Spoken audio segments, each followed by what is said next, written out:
Good evening, Luzon, Visayas, and Mindanao. I'm Joseph Rosima from SBC News.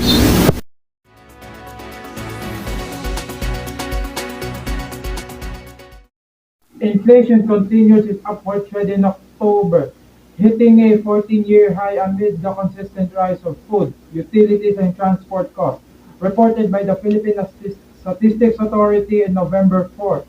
More on that with Ellzander. Ellzander, you're up. Inflation, the rate of increase in the prices of consumer goods and services. Philippines' inflation rate accelerates to 7.7%, highest since 2018.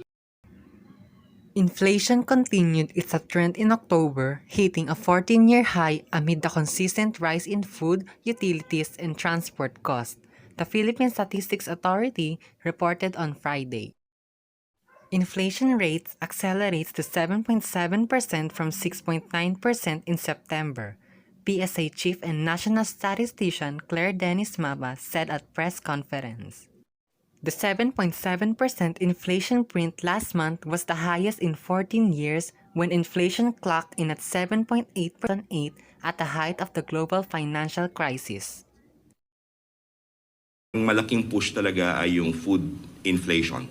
Our food inflation sa national is 9.4%.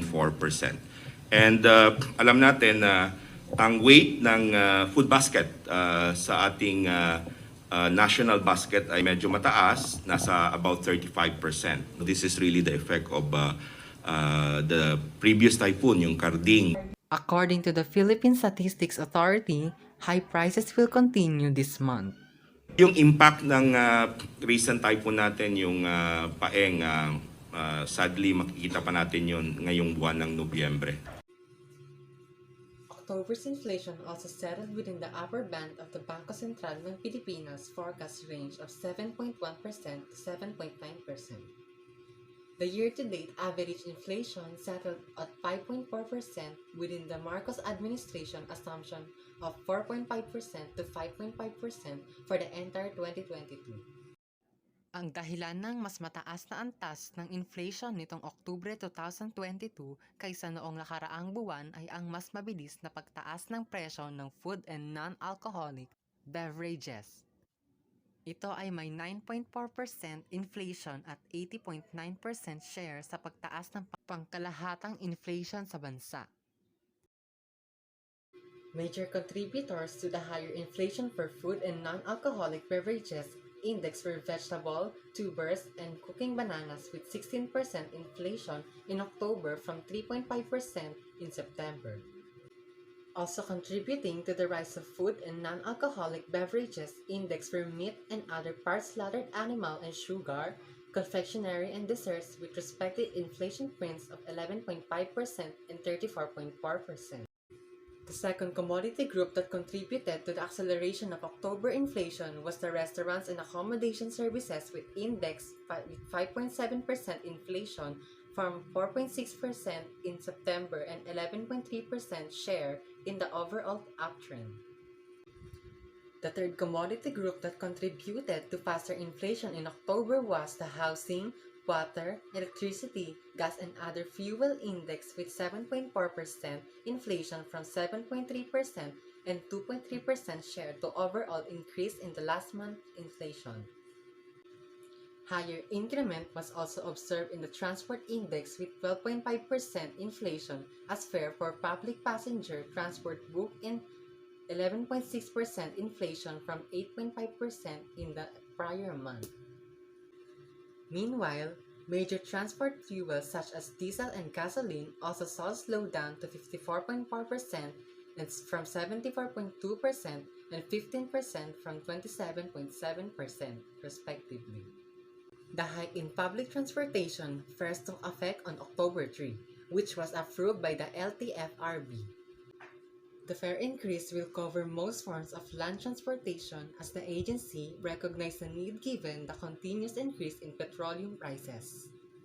Meanwhile, President Ferdinand Bongbong Marcos Jr. has ordered the continuation of support for the most vulnerable sectors in the form of cash transfer and fuel discount to help them amid the impact of the rising inflation.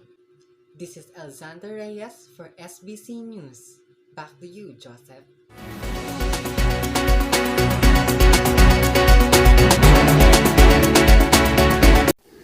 Issues relating to the rehabilitation of the economy, climate change, and conflicts in the West Philippine Sea. Those are among the many things that the current President, Bongbong Marcos, that will be prioritized in the discussions on his first ASEAN summit and other related seminars in Cambodia. Take it away, Sam. On Thursday next week, President Bongbong Marcos will attend the Association of Southeast Asian Nations in the Asian Summit and related summit to be held in Phnom Penh, Cambodia. The President will discuss at the Asian Summit are the recovery of the economy after the pandemic, digitalization, climate change, and the conflict in West Philippine Sea. The Philippines is also included in the call to stop the violence in the country of Myanmar, as well as the war between Russia and Ukraine, which greatly affect the economy of the whole world. Are very much at the forefront of the call for the implementation of the 5-point consensus. And then on other international issues such as Ukraine, we are, of course, calling for the cessation of hostilities and the return of the concerned parties to the negotiating table. We'll have to discuss also the negative impact, the global impact of the crisis, energy shortage, food shortage. Among the confirmed meetings of the President in the lateral meeting at the 4-day Asian Summit, Prime Minister Hun Sen of Cambodia, North Korea's President Yoon Suk-yeol, the Philippines is among the countries condemning North Korea's continued missile launches that have affected peace in the Asian region. Mainly, affected is the safety of South Korean home of 46,500 Filipinos as well as the neighboring country of Japan. Position of that has always been consistent and clear. We have always expressed our concern regarding the ballistic missile tests of North Korea, and we have always called on North Korea to abide by the relevant UN Security Council resolutions on this issue, and we've always called on the parties in the Korean Peninsula to return to the negotiating table. Samuel Nicolas reporting.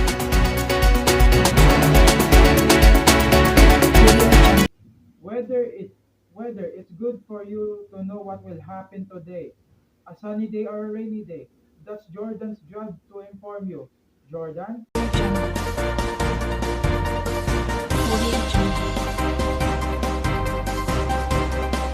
Good evening, everyone. My name is Jordan Bello, reporting weather news. Currently, the shear line is affecting northern Luzon, and because of shear line affect Batanes, Cagayan, Aurora, including Quirino, will experience cloudy sky and scattered rain and lightning. Meanwhile, in the eastern part of southern Luzon, particularly here along with Quezon and Bicol region, we also expect cloudy skies and scattered rain and lightning, which is still an effect of easter lights or warm winds from the Pacific Ocean. This is Jordan Bello from SBC Weather Broadcast.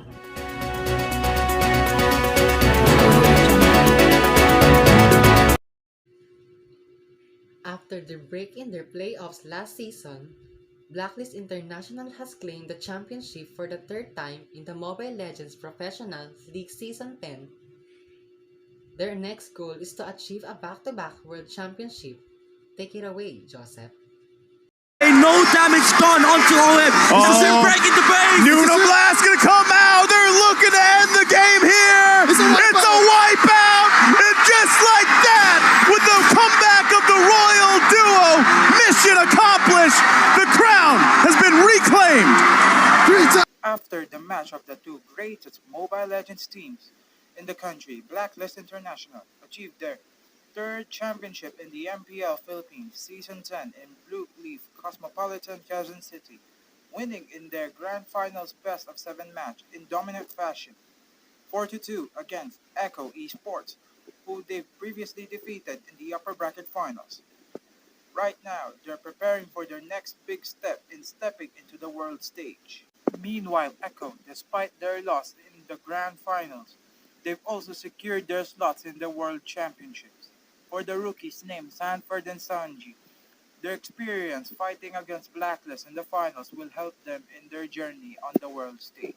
Sobrang laking experience na na-gain ko dito kasi ang nakalaban ko po dito sa finals ay Blacklist. So, ang Blacklist na napakalakas na team, buong-buo yung chemistry nila. So, babawian na lang po namin sila sa M4. Sobrang laking bagay po to kasi malalaman pa po namin yung mga kailangan namin ayusin. So, makapag-prepare po kami sa M4 at sana hindi nakapusin sa M4. In January, both teams will now be facing off against the world on Jakarta, Indonesia, where the World Championships M4 will take place. Joseph Rosima reporting. And those are the news that we have brought to you. It's 49 days left before Christmas Eve. SBC News is with you whenever and wherever you are around the globe. I'm Joseph Rosima. This is SBC News. Good night.